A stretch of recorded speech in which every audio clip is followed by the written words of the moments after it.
한국토지주택공사 즉 LH공사 같은 경우에 주로 이제 그 서울 경기 지역 본부에 근무를 하고 있는 직원 14명, 전직 2명, 현직 12명, 그리고 이제 가족 등 한 3명 이렇게 포함을 해가지고 2018년 4월부터 2020년 6월까지요. 이 미공개 정보를 이용을 해서 토지 보상금이라든가 또는 대토로 보상을 받기 위해서 이 10개 필지 약 7,000평 정도를 사전에 농지 공동 사전 투기를 했다라고 하는 그런 의혹이 제기가 됐습니다. 지금 뭐 거기에 들어간 돈이 100억이라 그러는데요. 100억이요? 예, 100억이랍니다. 그런데 거기에 필요한 돈이 이제 모자라니까 58억 정도는 금융기관으로부터 이제 그 빌렸다는 건데 그런 확신이 있어서 그렇게 하지 않았겠습니까? 그래서 이제 좀 여기 더 충격적인 것은 일반적으로 이제 그 대토 보상이라든가 토지 수용 보상금을 많이 받으려고 거기에 나무를 심는 그런 경우가 많아요. 네. 그 묘목들. 그런데 공급 대책 발표 직전에 그 나무 묘목을 갖다가 거기다 집중적으로 심었다라고 하는 거죠. 그래서 이런 것들을 보게 되면 정말 이 사람들의 욕심은 끝이 없는 것 같습니다. 네. 사실은 LH 직원이라고 하면 이 같은 어떤 토지 개발 부분에 있어서 상당히 전문가들인데 자신들의 내부 정보와 전문 지식을 이용해서 토지를 구입하고 난 뒤 필지를 쪼개고 또 농지에 나무까지 심어서 수용 보상금까지 챙기려고 했던 정황이 지금 드러나고 있는 중입니다.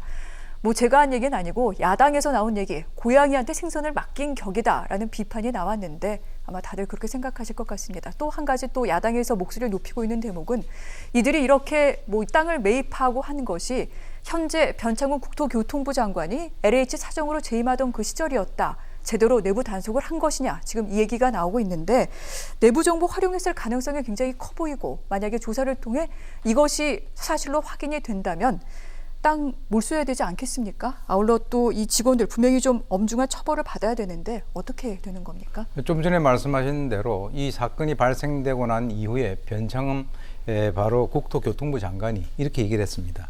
산하 공공기관에 대해서 강도 높은 청렴 대책을 시행을 하고 그리고 이제 그 LH 직원들에 대해서 투기 전수 조사를 실시를 해서 위법 시에 엄정 대응을 하겠다. 우리나라에 이제 그 옛말에 이런 말 있죠. 사돈 낱말한다. 그래서 이제 유체이탈 합법이다라고 하는 것은 이건 뭐 누구 뭐 상식적인 그런 얘기인데요. 만약에 본인이 거기에 그 수장으로 근무를 하면서 몰랐다라고 하면 무능이고 만약에 알고도 조치를 안 했다라면 직무유기가 되는데 네. 지금 이제 국민들은 엄정 대응한다 이런 얘기 잘 안 믿습니다. 안 믿고 왜 그러냐면 2018년도에도 이 3기 신도시 도면이 유출이 됐었어요. 네. 근데 그때 당시에 그렇게 유출을 했던 사람들이 주의 처분을 뭐 이렇게 받고 지금 현재 근무를 하고 있거든요. 그러니까 과연 이런 그 조치에 대해서 국민들이 그 납득을 하겠느냐라고 하는 그 얘기고요. 그리고 이제 지금 들린 얘기로는 아니 그쪽에 있는 광명시흥지구라고 하는 것은 원래 개발 가능성이 큰 지역으로 꾸준히 거론되어 온 것인데 그것을 LH 그 직원이 네. 투자를 했다라고 하는 그것만 가지고는 처벌하기가 쉽지 않다 이런 얘기가 나오고 있거든요. 근데 이제 제가 볼 때는 팩트가 이겁니다. 국가 토지 담당을 하는 LH 직원이 100억 원을 끌어모아 가지고 개발 유력지의 땅을 집단적으로 사는 것이 이게 문제가 없느냐라고 하는 것이죠. 이건 제가 빙산의 일각으로 보는데요.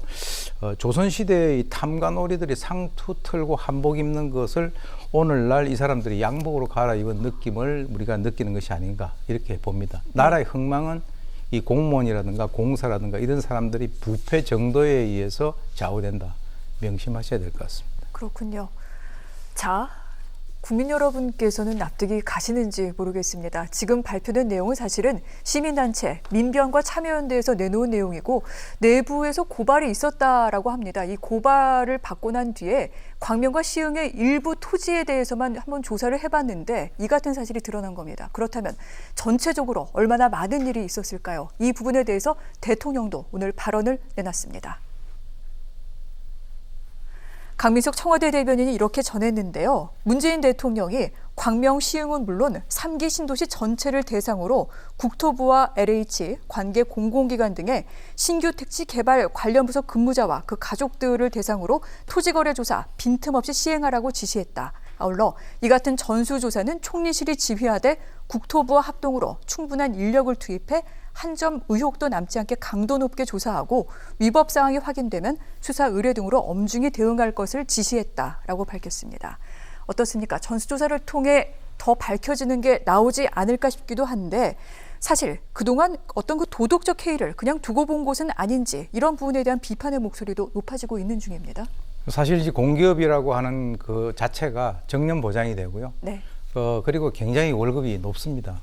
그래서 그런데 이제 이런 투기까지 행위까지 했다라고 하는 것인데 지금 이제 이례적으로 청와대에서 발빠르게 대처를 하고 있다라고 하는 것은 지금 이 그 사건 자체가 어떻게 보면은 뭐 선거를 앞두고 굉장히 민심이 이반될 수 있는 그 가능성에 대해서 아주 그 깊이 인식을 한 것이 아닌가 이렇게 저는 생각이 들고요. 이 딜레마가 뭐냐면 이것을 조사를 해가지고 전수조사를 해서 나오면 나오는 대로 또 안 나오면 안 나온 대로 거기에 대해서 뭔가 여러 가지 어떤 그 문제나 논란의 소지가 있지 않겠냐라고 봅니다. 근데 제가 볼 때 뭐 전공법으로 가야 될 것 같고요. 네. 사실 이제 지금까지 국민들이 부동산 문제로 얼마나 고통스러워하고 있습니까? 예컨대 이제 가만히 있는데 집 가격이 올라가지고 집 뭐 조그만 거 하나 있는데 거기 세금이 올라서 퇴직자가 자기 집을 팔아서 내야 되는 사람들도 있고 젊은 세대 같은 경우는 부동산이 하도 올라가지고 결혼도 포기하는 이런 사람들이 있는데 지금 이제 대다수 국민들이 허탈한 것에 대해서 빨리 정부가 거기에 대한 적절한 책임을 갖다 져야 할 시점이라고 봅니다.